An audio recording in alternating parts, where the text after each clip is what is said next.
नवरात्रि के दूसरे दिन सुने माँ ब्रह्मचारिणी की पौराणिक कथा। माँ दुर्गा की नवशक्ति का दूसरा स्वरूप ब्रह्मचारिणी का है। यह ब्रह्म का अर्थ तपस्या है। माँ दुर्गा का यह स्वरूप भक्तों को अनंत फल देने वाला है। इनकी उपासना से तप, त्याग, वैराग्य, सदाचार और संयम की वृद्धि होती है।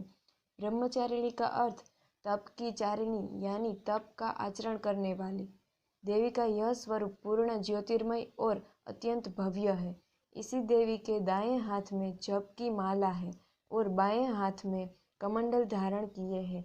पूर्व जन्म में इसी देवी ने हिमालय के घर पुत्री रूप में जन्म लिया था और नारद जी के उपदेश से भगवान शंकर को पति रूप में प्राप्त करने के लिए घोर तपस्या की थी। इसी कठिन तपस्या के कारण इन्हें तपस्चारिणी अर्थात ब्रह्मचारिणी नाम से अभिहित किया गया। 1000 वर्ष तक इन्होंने केवल फल फूल खाकर बिताए और 100 वर्षों तक केवल जमीन पर रहकर शाक पर निर्वाह किया। कुछ दिनों तक कठिन उपवास किए और खुले आकाश के नीचे वर्षा और धूप के घोर कष्ट सहे। 3000 वर्ष तक टूटे हुए बिल्वपत्र खाए और भगवान शंकर की आराधना करती रही। इसके बाद तो उन्होंने सूखे बिल्वपत्र खाना भी छोड़ दिए। कई हजार वर्षों तक निर्जल और निराहार रहकर तपस्या करती रही। पत्तों को खाना छोड़ देने के कारण ही इनका नाम अपर्णा नाम पड़ गया। कठिन तपस्या के कारण देवी का शरीर क्षीण होने लगा, एकदम ही क्षीण हो गया।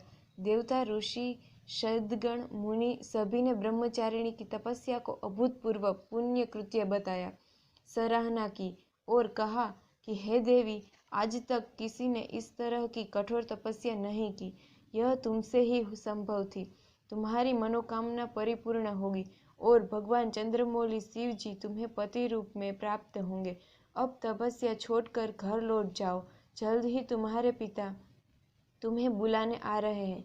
इसी देवी की कथा का सार यह है कि जीवन के कठिन संघर्षों में भी मन विचलित नहीं होना चाहिए। माँ ब्रह्मचारिणी देवी की कृपा से सर्व सिद्धि प्राप्त होती है। दुर्गा पूजा और नवरात्रि के दूसरे दिन इसी स्वरूप की उपासना की जाती है। माँ ब्रह्मचारिणी की कथा सुनने से सभी कष्ट दूर होते हैं। यह कथा सुनना आपको अच्छा लगा हो तो हमारी चैनल मैथोलॉजी फैक्ट्स बाय शीतल को सब्सक्राइब कीजिए।